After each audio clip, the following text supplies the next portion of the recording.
Hey everybody, welcome back to Dunrovin in Lola, Montana for our Tuesday walkabout. I'd like you to officially meet Morgan and Tundra. Morgan is here through mid-April, helping me out tremendously with chores and whatnot. You're so and kind. we're lucky to have her here, very lucky to have her here. And she also has a horse, a kind of horse that I've never met before. So this is Tundra, and I know that you have been watching her hanging out in her special corner down there. She likes to hang there. I guess she feels safe there. And so I am going to let you actually hear Morgan's voice for the first time. And I would like, so this is a Mustang called a Kiger Mustang, and it's a certain kind of Mustang. And so, Morgan, would you fill me in on what a Kiger Mustang is? Absolutely. So Kiger Mustangs, like Tundra here, they come from the mountains, and they're a very specific kind. They're a little bit more true to the original Spanish horses. So a lot of people that don't know a whole lot about Mustangs always assume that they're just wild horses, but there's actually a neat history to them. They are free roaming, but they're not indigenous to western Montana or the U.S. for that matter. Okay. So they come from the Spanish horses that came over as early explorers, and some of them, like our beautiful Tundra here, are Kiger Mustangs because they were living up in the Kiger Mountains. Got it. When they were found, they found that they kept reproducing similar look, similar type, and similar size horses. And when they were found, instead of bringing them in and combining them with other Mustang populations, they chose to let them stay in the mountains and continue to breed, since they were breeding a very specific, very sturdy, healthy horse. Let me ask you, where are the Kiger Mountains? The Kiger Mountains are in Oregon. Oregon, okay. Which and is that's where she's she from. comes from. Right. Yep. So Tundra comes from Oregon, and she was born, her mom was pregnant with her when she was rounded up. And sometimes what they do is they'll round up the horses and bring them in, so it's a little bit of a population control.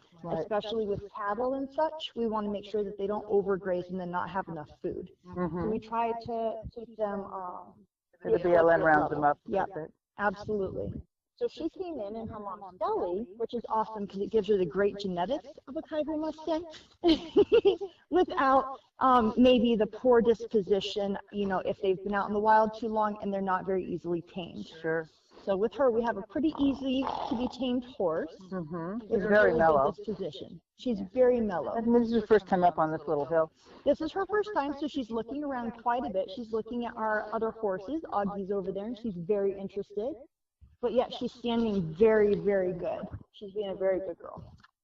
Awesome. So she's 5? Yep, she's 5 in January. And you've had her a couple months. Yep, so we've just recently acquired her. She's the newest baby. And so we've been working with her a little bit on ground manners, making sure that she backs up, making sure she gives me my space. And she has been, I've ridden her a handful of times, and we're continuing to ride and work on that. Okay. And she's also working on fence loading. For people who don't know what fence loading is, it's really handy, especially if you trail ride, to be able to get onto your horse, especially if you have a disability or they're very tall, or for a variety of reasons you've had an injury while you're out. It's very nice to be able to get back on your horse without having to heft your whole self up. So you can use a fence or a log. Exactly. So I imagine that works the same, if you're on a hill, you put the horse downhill and then you're up higher. Exactly. So you can use it, you can use the, a hillside or pretty much anything that you can get onto to help yourself. So for the horse, the reason it's difficult is because they have to align themselves next to something, and usually, like right now, if I were to face her and ask her to follow me, she'll follow me a little bit, or if I turn, she'll follow, but she's not used to turning her entire body so that her side faces me. Right. So you're asking a horse to turn their entire body, back up, and face their side to you, and then I want her to bring her entire body and kind of tilt it towards side step over. So we've been working side pass over? Yes. And what is a dun? Dun, people are calling her a dun Mustang. And so what is the dun part? So the coloring. So you've got, Appaloosas, which can have a wide variety of Appaloosas. So you can have the ones with the blanket on their rear end, or a wider spread blanket, or where it goes off their legs and up their back. Dun is essentially a color variation. And with the Kiger Mustangs, it's very specific to a specific variety of dun. you'll see on her back that she has a really dark line going down, which qualifies her as a buckskin, and her coloring along with the line and her mane and tail qualify her as a dun. And she's got a white star? And she does have a white star. Now, a lot of Mustangs that are rounded up that are Tiger Mustangs, you won't see the white on unless they've been bred in quite a bit. Okay. But with the Tigers, they also get a little bit of help with their breeding. Sorry, sweetie, you can't come close because I have to stay away from your mom or we'll echo each other. Back up, pretty girl. Good girl. So tell us a little bit about how you learned your horsemanship style. We're familiar with various kinds and under the blanket of natural horsemanship. We work with Brandon Carpenter a lot. So what is your background a little bit? Nice. Well, so I started out at a very young age, and it was always a dream of mine to ride, but I was never, we never really had the opportunity. I come from a military family, so never really had the opportunity to own horses. She's excited and wants to go see Augie. But I was able to start out my horse career working with a gal who lived near us, and I offered to go over and clean In Montana? in California. In California. So we were down in California. Oh, near the base? Was deployed near the base. And one of the gals down there kind of took pity on my love for horses and went ahead and she trained me. She was a barrel racer and she'd learned natural horsemanship. And so she trained me a little bit, and she used some natural horsemanship and a little bit of competition barrel racing and such. Right. So I kind of realized that there was a lot of different directions to go.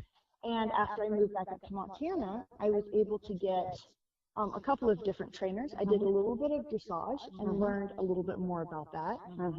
I worked with, you want to go see the horses, I know. That's just a She's frustration. pawing the ground. She wants to go.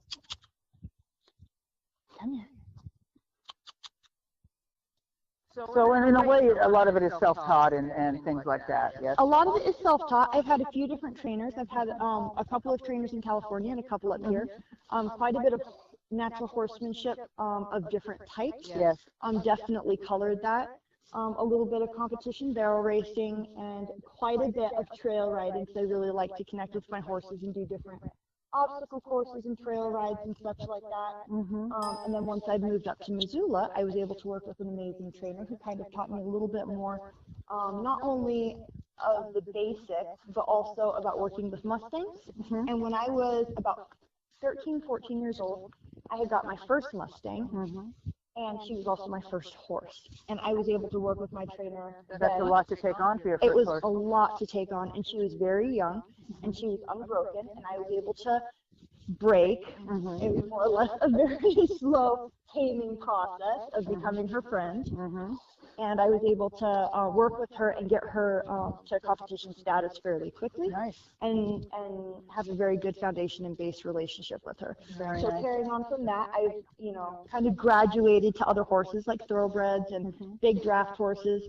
But it's always been in my heart to have Mustangs. And I came across this beautiful girl who had such a gorgeous attitude. She's gorgeous. And I couldn't help myself. So I decided to take on another project. Yeah, we talked about this a little bit yesterday when we were stuck with the flat tire. That was fun. Yeah. And you, there's various websites that advertise horses, and she found her on Dream Horse, which is where I found my horse as well. Thousands and thousands and thousands of horses. And you lucked out with this one. She's really amazing. She's got a very cool, calm personality, and she really tries to please. Now, why mares? Any particular reason you bond better with the mare? Actually, I always have tended to bond better with geldings. They're a little bit easier. Yes. There's the famous quote that says, you ask a gelding, you tell a stallion, you negotiate with the mare, and you pray with ponies. Yeah, right. And that's pretty accurate. But I've also found that even though mares may be a little bit more high-spirited and temperamental than I have found geldings, they also have got a more secure, tighter bond. And especially with Mustangs, especially with a Mustang mare, once you have it, you don't ever lose it unless you smash it. So. Yeah, I remember in Colorado, I worked with Tom Mowry, who they call him the Mule Man, because he does Mustangs and mules. And they're very, people you might not know, they're very different. They're very different animals. than horses that have been domesticated for many, many years. Their instincts, I think, are more finely tuned. Their survival instinct is more finely tuned, and I think you can learn a lot about yourself from a Mustang, right? Oh, definitely, Yeah. definitely. I've learned more from my Mustangs than any other horse or trainer Yeah. could teach. Yeah, she's beautiful. And what I noticed when I first met her is her head reminds me of an Arab head. She definitely has got a fine head and a fine nose. It might remind you all of Tanner's head a little bit. Finer nose, wide eyes. Exactly. And Tanner is, I forget what kind of Arabian Tanner is. But so the horses that came, actually I just read The Horse, A History by Wendy Williams, and you know that prehistoric horses originated here in North America, and I didn't know that.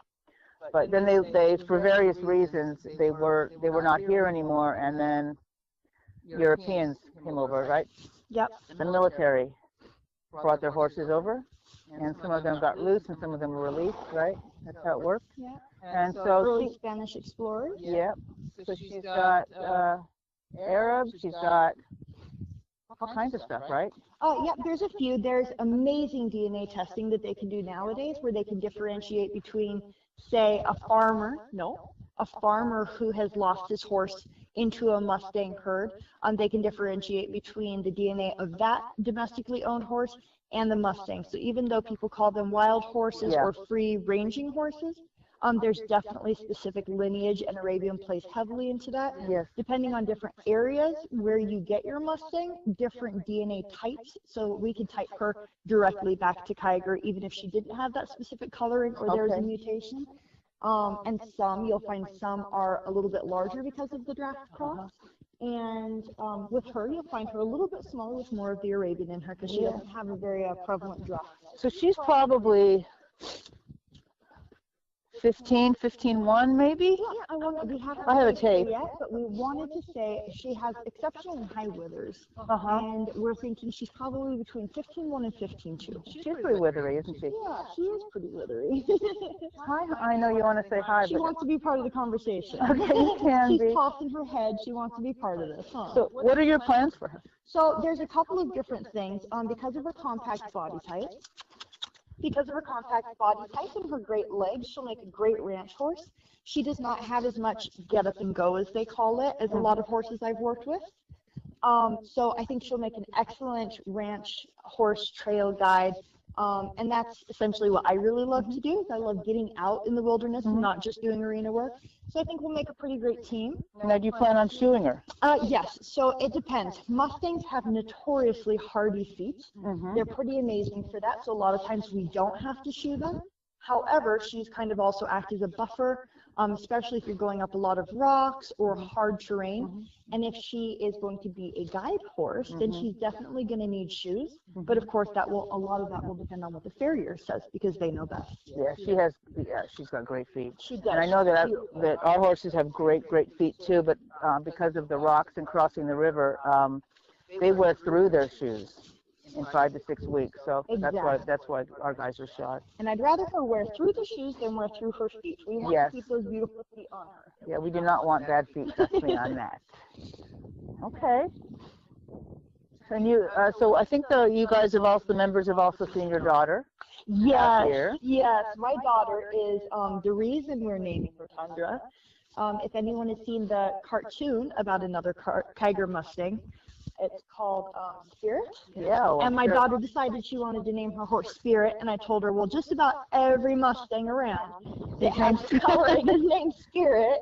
So we went ahead and chose to name her Spirit of the Tundra. Oh, gosh, so good name. I got away with Tundra, and my daughter still calls her Spirit. Nice. Very cute. I have not seen Spirit, believe it or not. Oh, definitely a cute cartoon about a young Mustang, Kiger Mustang, and it shows a little bit of insight into how the Mustangs got there and then how they were kind of captured and brought in and worked. And this one is a particularly hard Mustang to break, and he definitely shows Spirit, which is where his name I gotcha. He doesn't want to be domesticated so quickly, huh? No, and he ends up in the movie being returned back to the wild after making some really amazing connections. Oh, I'll just cry if I see that. It's a beautiful cartoon. We were really lucky that right after my daughter was infatuated with that cartoon, we happened to find her and make the connection with Tundra. And so now we have a beautiful look-alike, even though she's a girl and not a boy. What a lucky girl to have her. She actually has spirit. She definitely You know how many little girls want to have spirit? We got pretty lucky with this one. And my daughter is very responsible when it comes to the animals. We have a couple of Great Danes. Mm-hmm. And of course, Tundra is really good with dogs as well and kids. Mm-hmm. My daughter has been very good about behaving and helping feed and water her. Good. And she does really good. I think that they have a special connection. And Tundra does this really amazing thing where my daughter will hold her arms up and just verbally ask Tundra for a hug. And Tundra will step into it and very gently lower her head and be really still for my daughter. Wow, that's really nice. So I think they have their own special spirit between them. Mm-hmm. Very nice. And so we're asking Tundra to stay in the riparian for quarantine purposes. And I know actually it's an organ now. The EHV. Yep. Is now, there's a virus going around in Washington. They've quarantined a bunch of barns, and now it's in Oregon. And Idaho. In Oregon and Idaho, yeah. So you always quarantine a new horse, no matter what. And then so we'll have to see. She's doing fine down there, so I don't know that we need to bring her up right away. But she's doing fine in quarantine. We might be able to bring her up into the round pen, Morgan, and then the people can watch you maybe work with her a little bit up there. That would be fantastic. We're going to be working with her a lot. A lot of it's going to be groundwork to start. And then we're going to start riding her and taking some trails a little bit so she can get used to things. She has this amazing way of taking on new obstacles. She'll see new things such as the all horrifying plastic bag, right, and some other things, and she handles it really well where she looks at it, she assesses the situation, and then if you show her that it's okay or you ask her to come closer to it, then she goes ahead and does it. So this, by the way, this is the very beginning of two of our rides, our ranch ride and our river ride. So when you ride her, you can come down here, come through that gate, and again, watch this gopher horse. I'll show you the trail because we must stay on the trail, but you go down the hill right there and across there. Oh, she's going to love that. She really likes being out and about. So if you want to hand walk her through here, you're welcome to do it now before you decide to get on. Okay. There may or may not be cattle, but I doubt she cares. No, she's really good. She's been exposed to some cattle where she came from in Oregon. She was also on a ranch outside the BLM facility, and they had a lot of cows and a huge herd of horses. So she got really my goodness, experience with other animals and dogs jumping up. She's done really well. Lots of deer jump out. Yep. Here too. And the cute thing, if you guys ever see me feed her, is when she's down there, she'll allow the deer to come, and she actually enjoys their company. Oh, she'll sit good. there and let them. But as soon as I come down, you'll watch her chase them away. I'm supposed to hear her. Yeah, She's coming. I think we're doing okay on our progressive little Deer. Good. Desensitization. Yes. Accidental. So where's her hay? Because the chatters have asked me where you actually feed her. Absolutely. So if you go, this gate right here is That's her favorite place to hang. Yes, that's her favorite place to hang out. So one of the things that I try to do is I'm going to ask her to go to different areas. So sometimes, usually what I'll do is I'll feed her over on the far side. So she has to walk. So that she has to walk. And one of the reasons for that is one of the basic things I really enjoy in a horse is when they can come to me. It shows that they are trying to come to me of their own accord. And also if there's an issue or an incident, I would like the horse to be on recall. So I would like to be able to call her and have her come. So every time I go out, I try to feed her generally down that direction away from where she has started. Yes. She's usually over here. Yeah. And if I call her and she comes, then she gets a little something extra. And that's only until she kind of learns the idea. And then we wean her off of those little extras. Right, right. Oh, she's cute. And if you'll notice, I don't know if the camera can pick that up, but she has got a heart on her nose. Oh, she does. Oh, yes. She's a little Her stressed. little tip of her nose is black and just has the perfect heart shape on it. Very cute. And we discussed also that that's my horse's color too. We like the color. We love the aqua and teal. It's just perfect. Because no matter how old we get, we like our ponies to look cute. That's right. Gives them a little splash of color. Now, has she been in water before? She has been in water, and on our trip back, we made some stops. And I asked her to walk in a little bit of water just because she had such an amazing way of handling new things, and she seems so ridiculously calm, which is an amazing blessing and makes it a lot easier than I was anticipating. So I asked her to go down through some water, through some larger puddles, and progressively got larger and larger. So I asked her to step into the river on a boat dock area that kind of slants down next to the boat dock, which was closed down so that there was no people or distractions around. And she went in, and she had a slight hesitation, and then she just walked straight in. She's a very trusting horse. She is, but I'm trying not to expose her to too terribly much water because it's so cold here. Oh, it's so cold here. Yeah. She's great. Well, that's your introduction, everyone. So they love watching her on the camera. Well, I will definitely make an attempt to do some things further down on this side of the gate with the inside of the camera, so that everyone can kind of go with me on this journey. We can see some down of the there different too. things she does. So you see the camera there? So that's staying in that eye line. Oh, great. So we'll have to come out here. We'll take some walks and some rides out here so everyone can kind of see her progression as You she can goes. say hi to me now, but I don't have any snacks. I don't do snacks. She says, I see a pocket. I know That's there's my a horse. snack." I don't do snacks. And that's one of the things you have to be really careful of. As you'll see right now, she's being a little bit more mouthy. She's being careful. Yeah. But I really try not to encourage that kind of behavior because horses are much bigger than us. Yes, they are. And they can sometimes take things too far. So as soon as she is done with some of the basics, and I know that she'll come to me when I call her, and that's, she's not terribly food motivated like a lot of horses. Yes. So that's me. So I'll definitely be weaning her off of those. And even though I love her and I love giving her extras, it'll have to be in the form of a pet.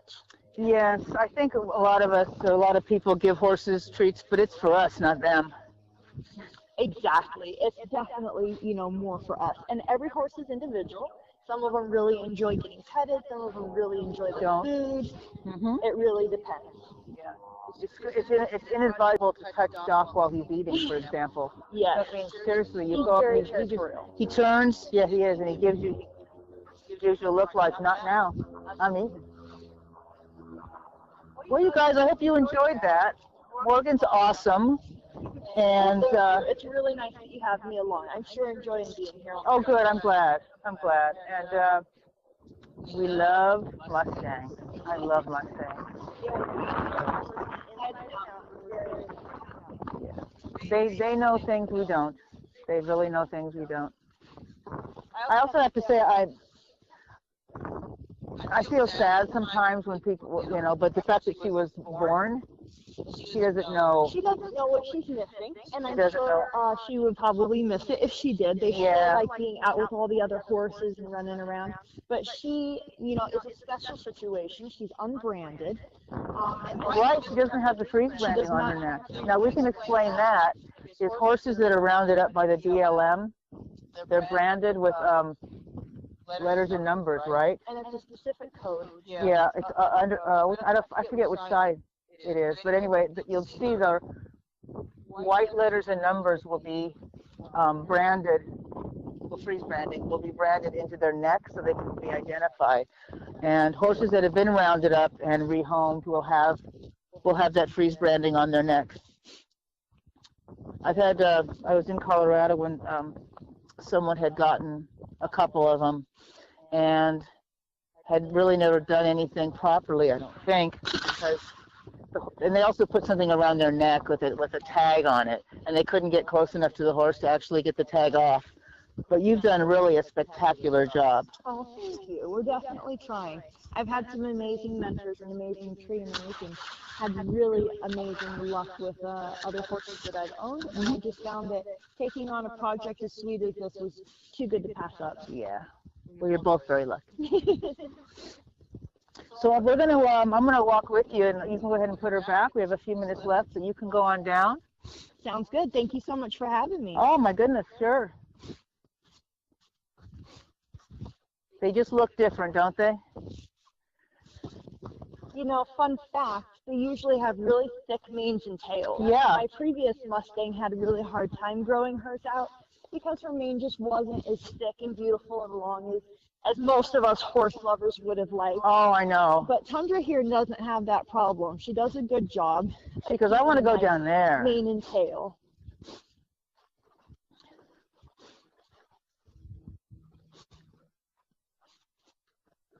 That, you know, that horse has a lot of trust in her.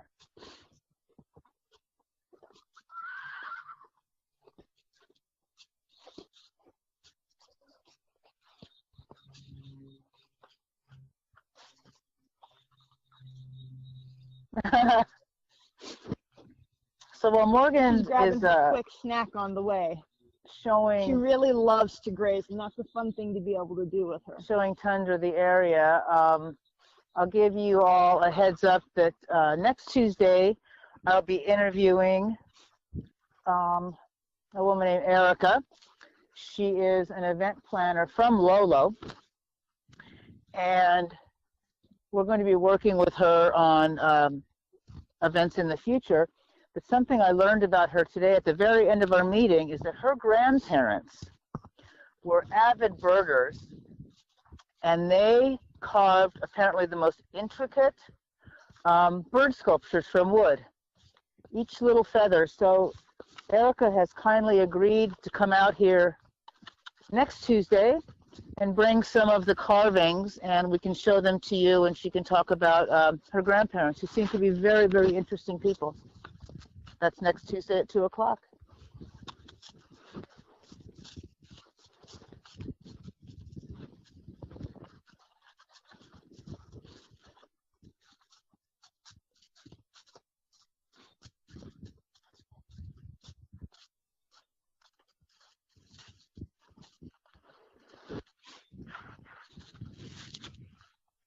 Okay, Jake, I think I'm going to sign off on the audio, and you can go ahead and keep the camera, if you can see them, on them. Does it sound good? Okay. So everyone, thanks so much for joining us. The hay adventure continues tomorrow. Keep an eye on the pasture, and hopefully we'll show up with some hay. And otherwise, I will see you later. Bye.